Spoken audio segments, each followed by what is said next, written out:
దేవుడు ఈరోజు నీతో మాట్లాడుతున్నా, నిన్ను మళ్ళా అభిషేకిస్తున్నాను నేనని. నిన్ను మళ్ళా అభిషేకిస్తున్నాను నేను.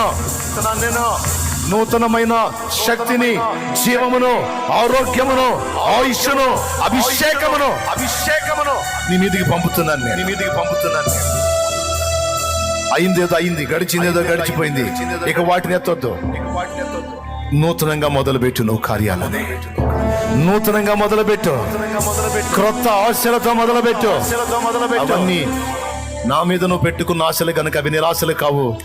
ఖచ్చితంగా నేను నెరవేర్చువాడనని దేవుడు ఈ రోజు నీతో మాట ఇస్తున్నాడు. ఆయన నువ్వు చీకట్లో కూర్చోవాల్సిన అవసరం లేదు, నిరాశలో దిగిపోవాల్సిన అవసరం లేదు, అంధకారంలో కూర్చోవాల్సిన అవసరం లేదు. నీకు నేను వెలుగు పంపుతున్నాను. నువ్వు వెలగాలి ఒక వెలుగు. నువ్వు వెలగాలి నా కుమారుడా ఒక వెలుగు. నువ్వు వెలగాలి నా కుమారి ఒక వెలుగు.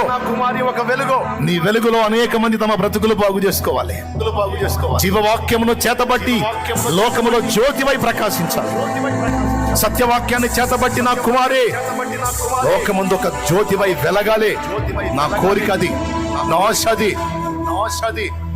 తన హృదయ వాంఛను వెల్లడి చేస్తున్నాడు. బిడ్డలారా, ఇది మీకే కాదు, నాకు కూడా. ఈ వాక్కుని ఎవరు స్వతంత్రించుకుంటారు? అంధకారంలోంచి ఎవరు బయటికి రావాలనుకుంటున్నారు? ఆయన కాళ్ళే పట్టుకుందాం, ఆయన పాదాలే పట్టుకుందాం. కరుణామయుడా నన్ను కనికరించు, మళ్ళొక్కసారి నన్ను బలపరచు, మళ్ళొక్కసారి నాకు అవకాశం ఇవ్వు. నేను నిలబడాలి, నీ పరిశుద్ధాత్మతో నన్ను నింపు. నేను నిలబడాలి, నేను గెలవాలి, నేను సాధించాలి.